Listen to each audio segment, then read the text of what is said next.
I'm feeling lonely. Oh, I wish I find a lover that could hold me. The Humble Business Tycoon. Kabanata 131. Namimulog ang mga mata ni Teacher Kyla, namumula ang mukha sa hiya at galit na sabi, nasa comfort room ako kanina. Sino ba ang nagsabi sa yung itulak ng pagkalakas-lakas ang pinto ng CR? Ang daming napkin, hindi ko naman maipasok yun nang hindi tinutulak ang pinto. Pagpapaliwanag ni Kenneth Wu. Sino ang nagsabi sa yung bumili ng ganon karami? Tanong ni Teacher Kyla. Baka kasi maubusan ka. Sagot ni Kenneth Wu. Sinadya mo talagang bumili ng maraming napkin tapos nagdahilan ka pang itutulak ang pinto para lang silipin ako. Lalong uminit ang ulo ni Teacher Kyla, lalong namumula ang kanyang pisngi.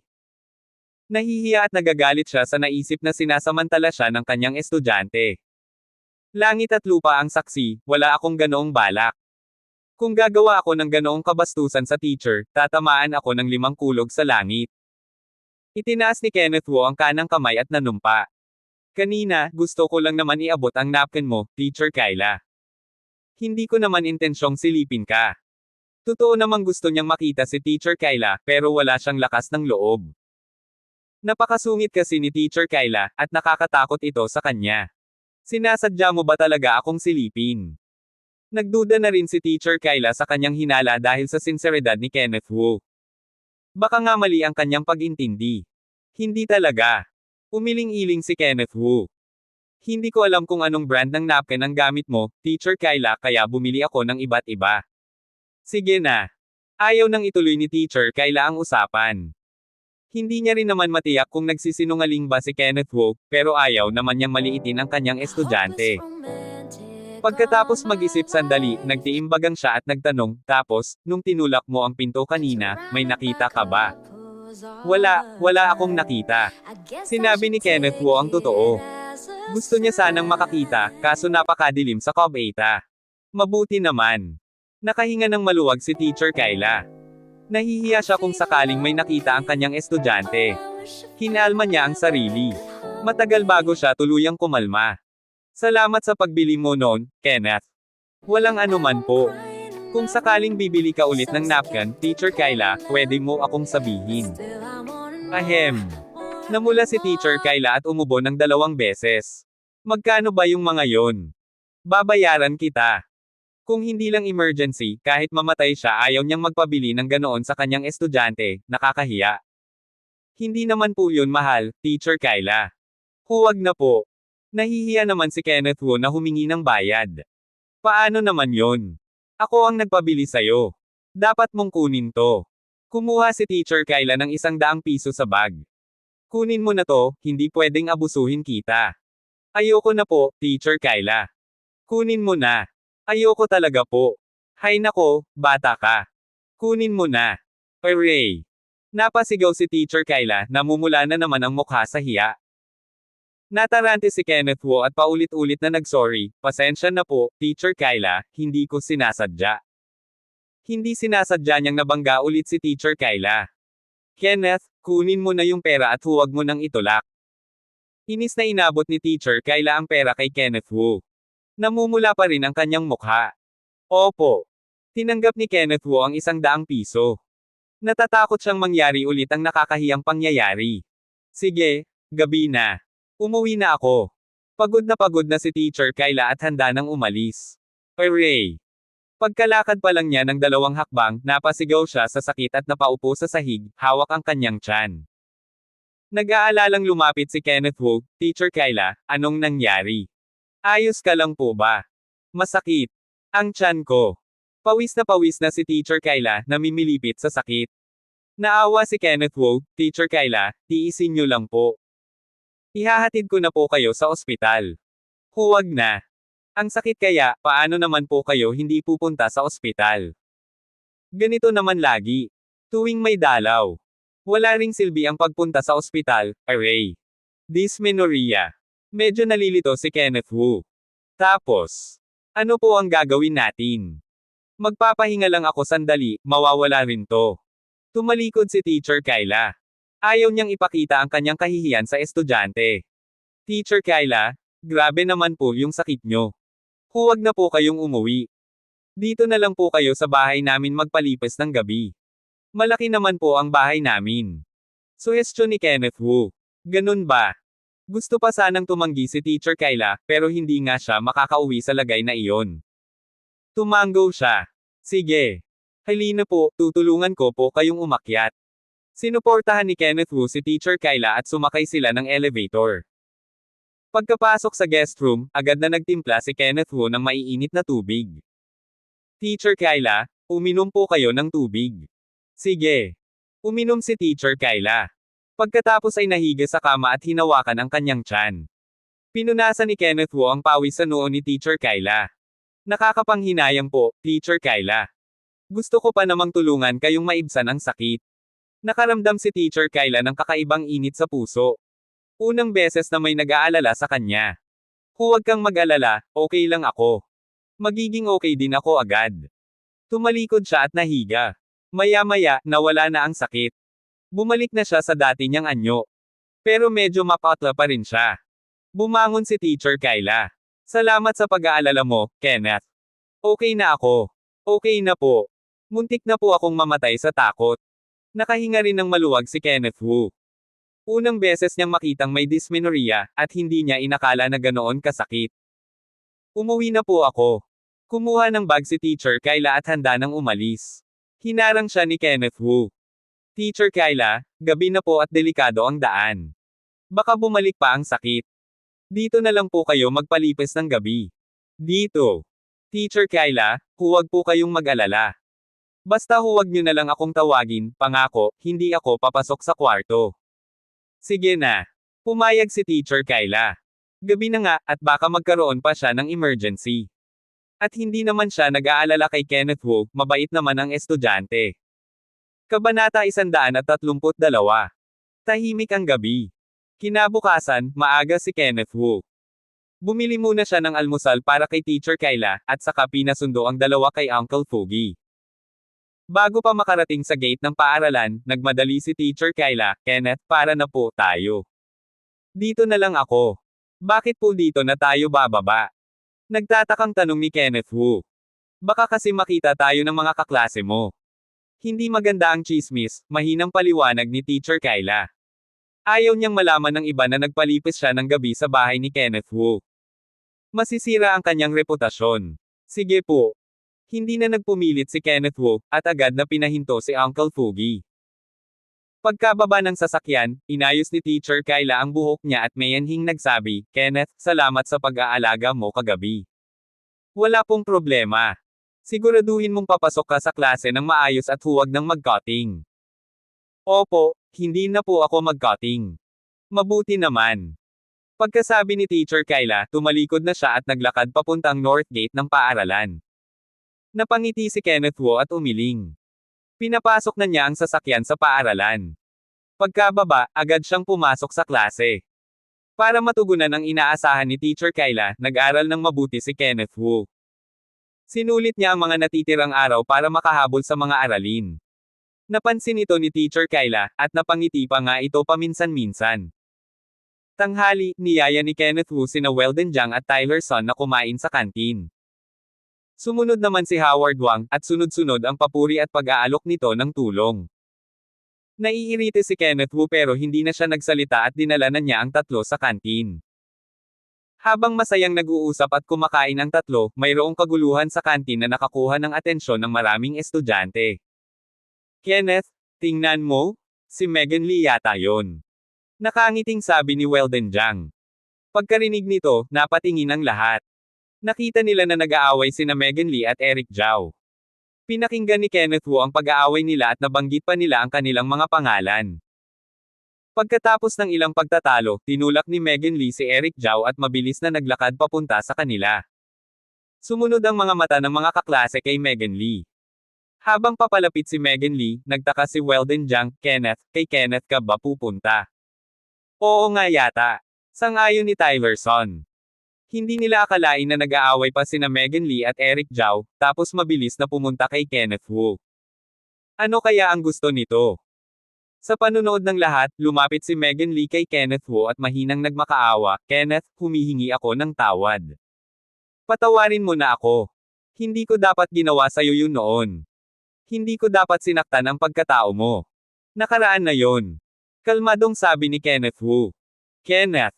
Biglang yamakap si Megan Lee kay Kenneth Wu at umiyak, balikan na natin. Bigyan mo pa ako ng isang pagkakataon. Pangako, hindi na kita iiwan. Hindi na tayo maghihiwalay ulit. Hindi niya mapigil ang mainggit kay Kenneth Wu. Mas maayos na ang buhay nito. Mas mausap ang kakayahan, lakas, yaman, at galing ni Kenneth Wu kumpara kay Eric Zhao. Kung hindi niya mapapanatili si Kenneth Wu, pagsisisihan niya ito habang buhay. Tulad ng sinabi ko, nakaraan na yun at hindi na pwedeng balikan pa, walang emosyong tinanggal ni Kenneth Wu ang kamay nito. Hindi naman dahil sa mayaman na siya kaya niya tinanggihan si Megan Lee. Kundi dahil nakita na niya ang tunay na ugali nito. Isang sakam, mapagmataas, at makasariling babae. Hindi ito sulit na paghirapan. Bumagsak. Nanghina ang mga tuhod ni Megan Lee at lumuhod sa harap ni Kenneth Wu, mali ako, mali talaga ako. Please, bigyan mo pa ako ng isang pagkakataon. Umiiyak na siya. Alam niyang ito na ang huling pagkakataon niya. Nagkagulo ang paligid. Pati sina Tyler Son, Weldon Jiang, at Howard Wang ay nagulat. Hindi nila akalain na luluhod si Megan Lee kay Kenneth Wu. Noon, nagpakumbaba si Kenneth Wu para kay Megan Lee. Pero sinaktan siya nito. Ngayon, nagbago na ang lahat. Ang babaeng noon ay nanakit sa kanya, ngayon ay nagmamakaawa sa kanya. Nakahinga ng maluwag sina Tyler Son at Weldon Jiang. Parang naghiganti sila sa matagal ng pananakit. May kaunting awa si Kenneth Wu. Pero naalala niya ang sakit na dinulot ni Megan Lee. Isang pagkakataon na ang nasayang, hindi na mauulit pa yon. Imposible na tayong dalawa. Malamig na sabi ni Kenneth Wu at umalis. Bumagsak. Nanghina si Megan Lee at bumagsak sa sahig. Sinubukan niyang magmakaawa, pero nasaktan pa rin siya. Siguro, ito ang karma niya. Pagkaalis ni Kenneth Wu, nagkagulo ulit. Hindi na naawa ang mga tao kay Megan Lee. Sarili niya raw ang may kasalanan. Pinagtatawanan siya ng mga kaklase. Hindi niya iningatan ang oportunidad, at huli na ang lahat para magsisi. Umiiyak na si Megan Lee. Pagsisisi ang kanyang nararamdaman. Pagsisisi na magtatagal habang buhay. Pagkaalis ni Kenneth Wu, sumunod sina Tyler Son at Weldon Jiang. Kenneth, hindi ko akalain na luluhod si Megan Lee sa'yo. Gulat na sabi ni Tyler Son. Kenneth, ang galing mo. Sa sobrang ikli ng panahon, napaluhod mo ang babaeng nanakit sa'yo. Dagdag ni Weldon Jiang. Hindi siya lumuhod para sa akin, kundi para sa pera at kapangyarihan, nakangising sabi ni Kenneth Wu. Kung wala siyang kaya ngayon, hindi siya hahabulin ni Megan Lee. Pero nakakagaan ng loob na makita siyang lumuhod sa'yo. Masayang sabi ni Tyler Son. Huwag na nating pag-usapan yon.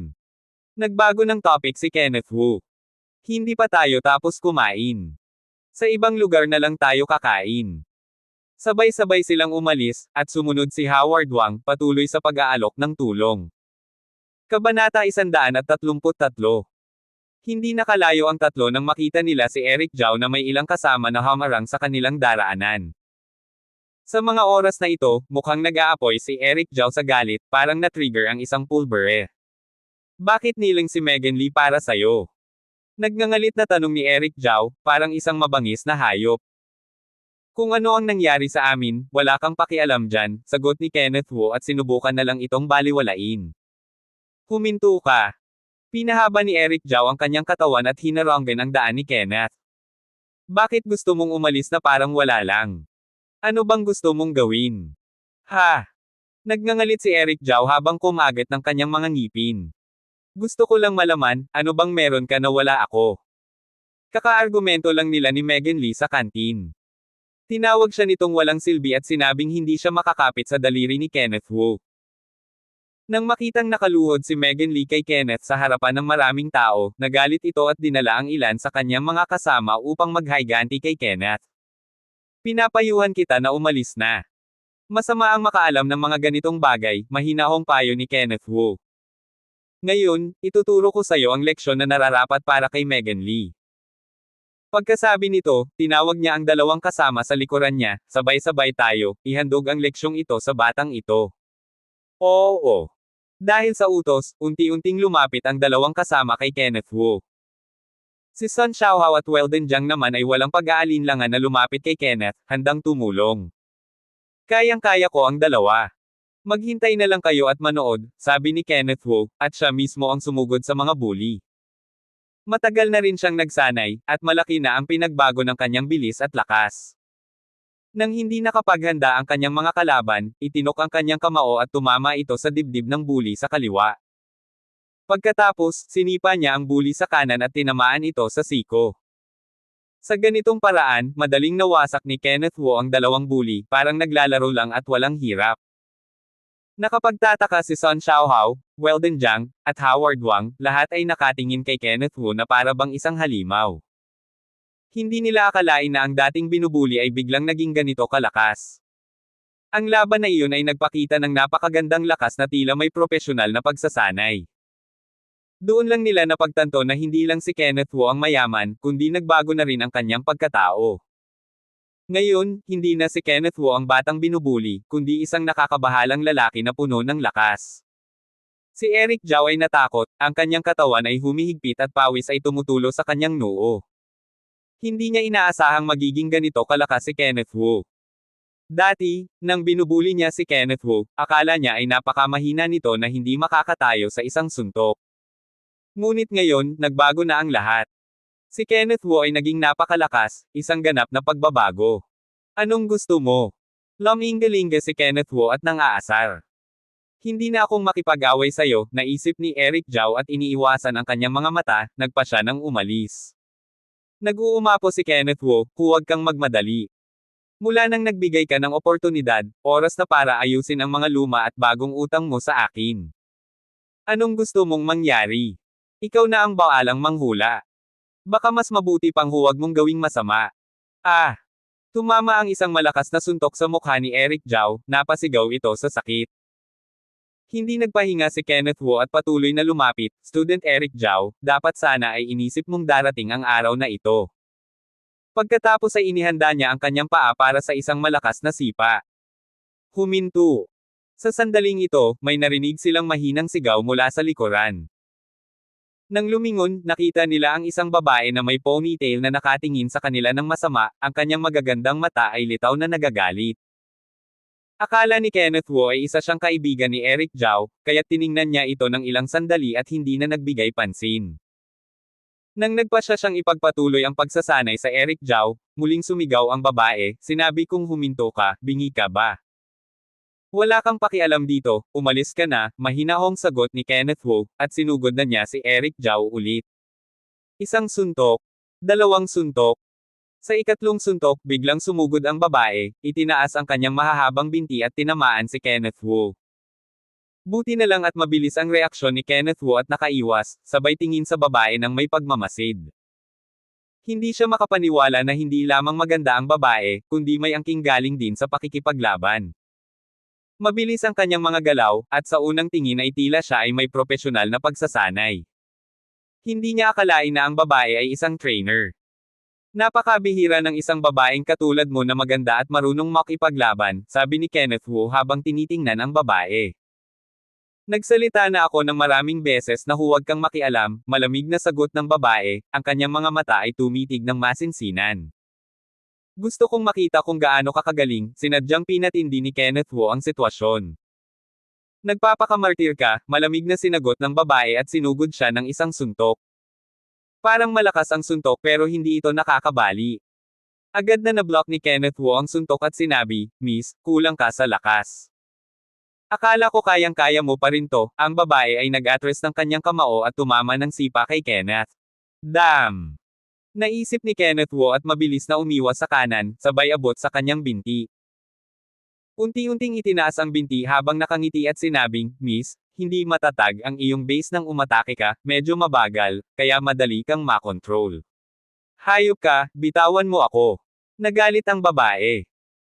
Bagamat hindi ka masyadong magaling, ang iyong mga binti ay hindi masama, malambot at makinis, at napakasarap hawakan, sinadya ni Kenneth Wu na magpaka-provocative at piniga-piga ang binti ng babae. Nabuhay ang galit ng babae at sumigaw, mabaho kang siraulo, talagang gusto mong mamatay.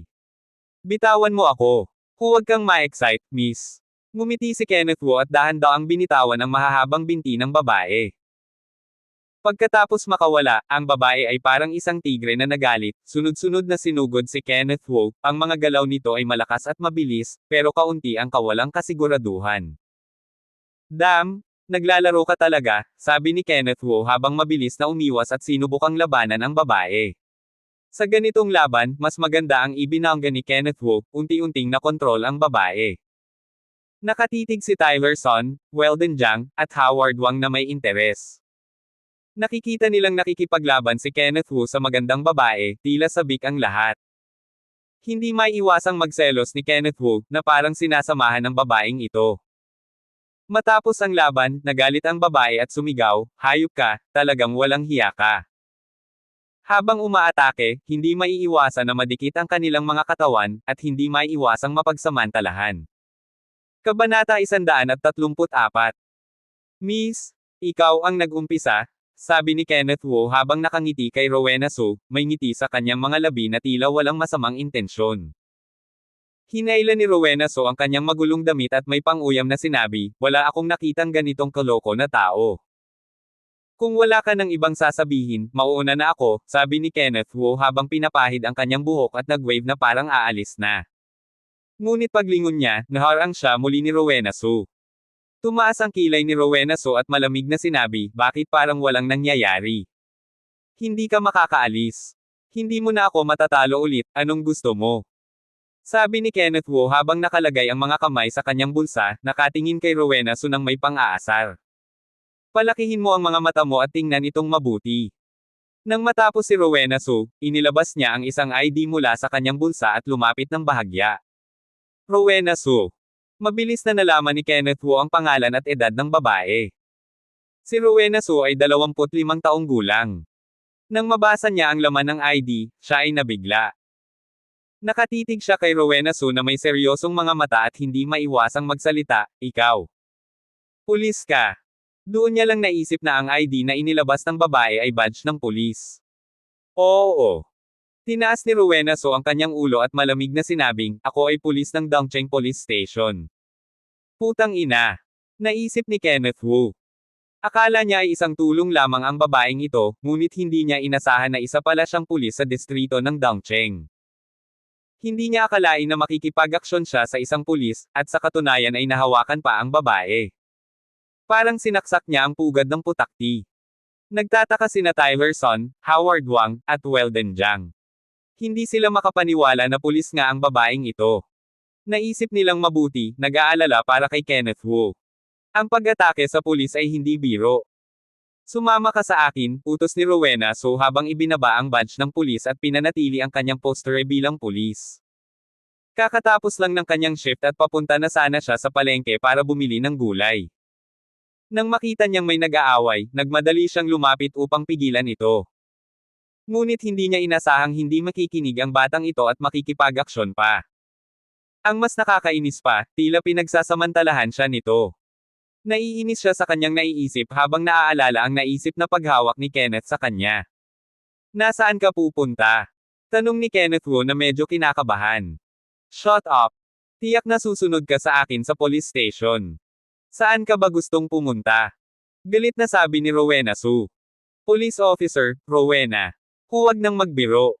Hindi siya pinansin ni Rowena Su at muling sumigaw, agad. "Sundan mo ako." Sige na." Napilitan si Kenneth Wu na sumunod sa babae patungo sa police station. Si Eric Zhao ay umalis na kasama ang kanyang mga kasama, hindi na ito pinansin ni Rowena Su. Ang pangunahing layunin niya ay harapin si Kenneth Wu. Sina Howard Wang, Weldon Jiang, at Tyler Son ay nag-alala para kay Kenneth, kaya't sinundan nila siya patungong police station. "Kenneth, anong gagawin natin?" Habang papasok na si Kenneth Wu sa interrogation room, nagmadali sina Weldon Jiang at Tyler Son na lumapit. Ngayon, lahat sila ay parang nababahala na nagdududa na itong ginawa ni Kenneth Wu ay nagdulot ng malaking problema. Ang pagsasamantala sa pulis ay tiyak na magiging isang malaking asunto para kay Kenneth Wu. "Huwag kayong mag-alala, ayos lang ako. Makikipag-usap lang ako sa pulis, at madali lang akong makakalabas dito." Ngumiti si Kenneth Wu at nagbigay ng kapanatagan.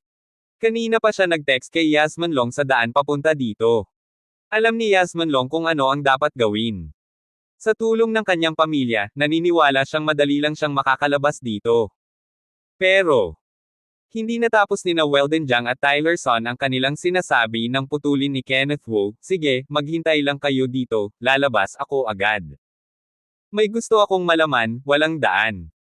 Pagkatapos sabihin ito ni Rowena Su, inutusan ang dalawang pulis, dalhin ang batang ito sa interrogation room. Oo. Dahil sa utos, itinulak ng dalawang pulis si Kenneth patungo sa interrogation room. Naghintay si Kenneth Wu sa loob ng interrogation room ng ilang minuto bago pumasok si Rowena Su. Sa mga oras na ito, nakasuot na siya ng uniforme ng pulis. Ang babaeng ito ay may magandang katawan at mukhang makapangyarihan. Kahit suot ang uniforme, hindi nito kayang itago ang kanyang kagandahan. Ngunit nang magbihis siya ng uniforme, mas naging dominante ang kanyang anyo at naglalabas siya ng preskong aura. Officer Rowena, hindi ko inasahan na magiging maganda ka sa uniforming ito. Parang may espesyal kang karisma, hindi napigil ang purihin ni Kenneth Wu. Nang marinig ito, hindi napigilan ng dalawang pulis ang kanilang mga sarili at nag-usap-usap sa tabi. Hindi nila inasahan na ang batang ito ay may ganitong lakas ng loob na manlibak kay Rowena Su sa loob ng interrogation room. Sino si Rowena Su? Siya ang kilalang violent policewoman sa Dongcheng, ang babaeng nanginginig ang mga kriminal. Noong nag-e-enforce ng batas, si Kapitan Su ay direktang sumipa sa mga nagkasala at ginawang eunuch. Simula noon, wala nang naglakas loob na mangyaring kay Rowena Su, at palaging nakayuko ang mga ulo ng mga kasama. Ngunit ang batang ito ay talagang matapang, at naglakas loob pang magpatawa kay Rowena Su sa ganitong tono. Para na siyang naglalakad sa bingit ng panganib. "Ang saya mo, ha?" Nagalit na sigaw ni Rowena Su habang lumapit at umupo sa interrogation table, malamig na tanong, "Ano ang pangalan mo?" "Kenneth Wu." "Kasarian?" "Lalaki." "Tirahan?" "Tianhai Road Haitian Garden." "Luxury House." Napapikit ng bahagya si Rowena Su, tinitigan ang batang ito. Hindi niya inaasahan na mukhang mahirap, ngunit nakatira pala siya sa isang ganitong klase ng bahay. Kaya hindi nakapagtataka na naglakas loob itong mangabuso sa kanya sa publiko. Nagsandal siya sa upuan at malamig na tanong, "Akala mo makakagawa ka ng lahat dahil mayaman ka? Rich wayward.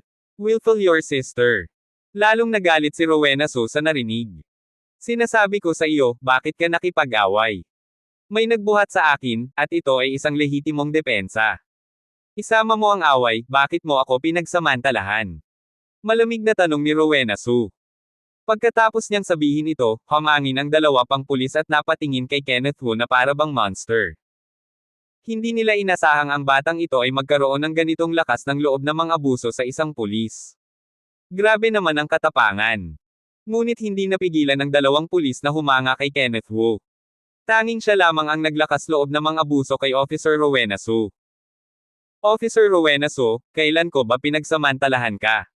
Tanong ni Kenneth Wu na tila nagmamakaawa. Sa labas ng restaurant. Iyan ay lehitimong pisikal na contact. Slap.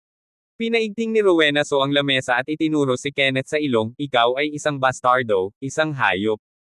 Officer Rowena Su, huwag kang magalit. Magagalit ka na naman.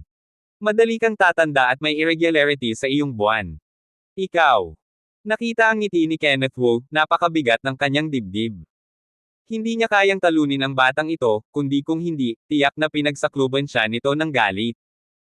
"Officer Rowena Su, natapos mo na ang lahat ng dapat mong itanong, maaari na ba akong umalis?" Tanong ni Kenneth Wu habang nakangiti. Kabanata 135. Umalis. Ngumisi si Rowena Su, "Ngayon na nasa kamay ko ka na, hindi na madali ang pag-alis mo. Gusto mo ba akong yayain kumain, Officer Rowena?" Nakangiting tanong ni Kenneth Wu. Hindi pa siya nakakakita ng ganito kagandang pulis, at hindi niya mapigil ang kulitin ito. "Tama ka, hindi lang kita yayain kumain, libre ka pang makakakain ng 3 taon, sabi ni Rowena Su, biglang sumeryoso ang mukha, "Inaatake mo ang pulis sa publiko, kaya dapat kang makulong." "Kailan ko naman ginawa yon? Pumalag ka sa pagpapatupad ng batas, hindi ka nakinig sa payo, at sinundan mo ako. Ano pa ang tawag dyan kung hindi pananakit sa pulis? Officer Rowena, dapat patas tayo. Nagkunwaring kawawa si Kenneth Wu, nakipag-away ako sa'yo dahil hindi ko alam na pulis ka. Hindi ba ito pananakit sa pulis? Huwag ka nang magbiro, sinasabi kong pananakit sa pulis yun. May sense ba yung sinasabi mo? Aba, sino ang nagsabi sa yung pagsamantalahan ako at hawakan ang hita ko? Putang ina. Naintindihan ni Kenneth Wu, dahil lang sa hindi sinasadyang nahawakan ko ang hita mo, sinamantala mo na ang pagkakataon para gumanti, tama ba? Gusto ko lang malaman mo na hindi madaling pagsamantalahan ang isang tulad ko. Sabi ni Rowena Su, parang isang galit na lobo, mahihirapan ka pa. Pagkatapos sabihin iyon, kumaway siya at inutusan ang dalawang pulis, pigilan muna natin ang batang ito bago tayo mag-usap. Opo. Tiningnan ng dalawang pulis si Kenneth Wu na may simpatya, at lumapit para pigilan siya. Teka lang. Inihilig ni Kenneth Wu ang kanyang ulo at nakangiting tumingin kay Rowena Su, Officer Rowena, iniisip mo bang makukulong ako nito? Ako ang masusunod dito. Matapang na sabi ni Rowena Su. Hindi naman siguro. Isang maliit na team leader ka lang, Officer Rowena. Kung gusto mong makulong ako ng walang dahilan, hindi ganoon kadali yon. Pak! Pinaigting ni Rowena So ang kanyang kamay sa mesa, ipapakulong kita agad, at gusto kong makita kung anong bagyo ang kaya mong gawin. Tayaan natin ng isang pack ng spicy strips, sa loob ng 5 minuto, palalayain mo ako. Ang galing mong magbiro. Sige, bibigyan kita ng 5 minuto. At gusto kong makita kung paano ka makakalabas sa mga kamay ko. Tiningnan ni Rowena So ang oras, simula na. Pagkatapos noon, nanahimik ang interrogation room. Mahigpit na tinitigan ni Rowena So si Kenneth Wu. Hindi nagpakita ng kahinaan si Kenneth Wu, at tinitigan din si Rowena So. Pareho silang tahimik, parang nag-aaway. Dumaan ang oras, at 5 minuto ang lumipas. Ngumiti si Rowena So, bata, hindi ka ba nagbibiro? 5 minuto na ang lumipas, bakit hindi ka pa rin nakakalabas sa mga kamay ko? Pak! Sa oras na ito, bumukas ang pinto ng interrogation room. Isang lalaking may edad na nakapulbos ang pumasok. Nang makita ang lalaki, tumayo si Rowena Su sa kanyang upuan at malamig na nagtanong, Director Terry Liang, bakit ka nandito? Ang lalaking iyon ay si Terry Liang, ang director ng Dongcheng Police Station. Pagkapasok niya, tinanong niya si Rowena Su, si Kenneth Wu ba yang nahuli mo? Oo.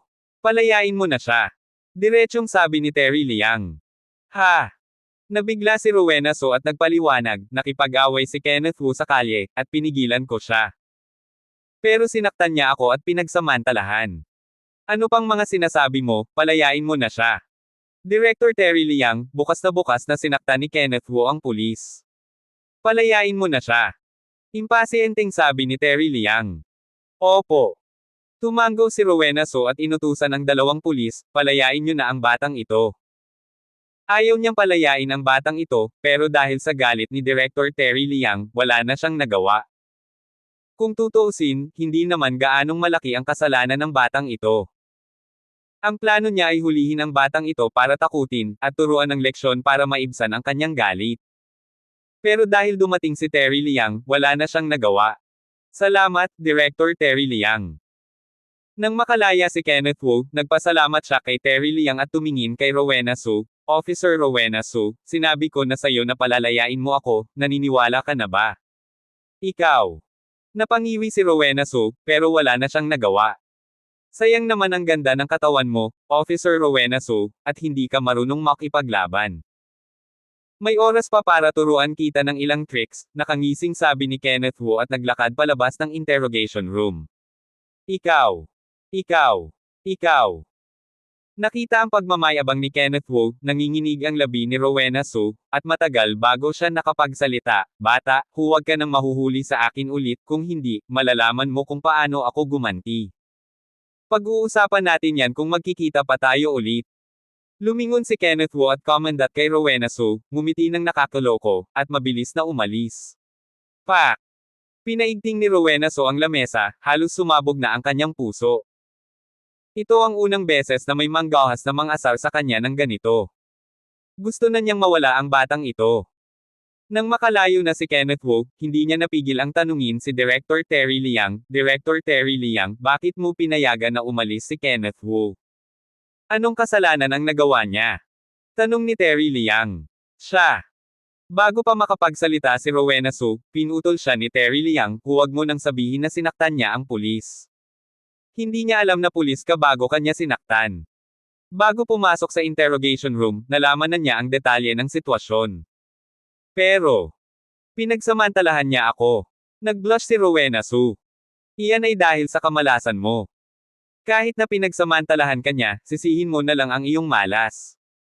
Sabi ni Terry Liang, nagbago ang kanyang tono, tumawag ang Municipal Bureau at inutusan kaming palayain si Kenneth Wu. Ha! Nabulabog ba ang City Council dahil sa ganitong maliit na bagay? Nagulat si Rowena Su. Sa mga maliliit na kaso, hindi naman nakikialam ang Municipal Bureau. Mukhang malakas ang koneksyon ni Kenneth Wu, kaya huwag mo na siyang guluhin pa. Mabait na payo ni Terry Liang. Opo. Mabilis na sumagot si Rowena Su, pero nagalit siya sa kanyang puso, kapag may pagkakataon, tiyak na gagantay siya kay Kenneth Wu. Ang pagsasamantala sa kanya ay hindi niya mapapatawad. Pagkalabas ni Kenneth Wu sa interrogation room, nakita niya sina Tyler Sun, Weldon Jiang, at Howard Wang na naghihintay sa hall. Nag-uusap pa ang tatlo kung ano ang gagawin, pero nang makita nilang ligtas si Kenneth Wu, lumapit sila. Tuwang-tuwa si Tyler Sun, at lumapit para magtanong, Kenneth, ayos ka lang ba? Ano pa bang mangyayari, Tara, kakain tayo sa labas. Walang pakialam nang umiti si Kenneth Wu at nauna nang maglakad palabas. Nabigla ang tatlo at sumunod sa kanya. Abangan ang mga susunod pang kabanata ng The Humble Business Tycoon. For more updates, please subscribe to my YouTube channel. And don't forget to like and share. Thanks for your support.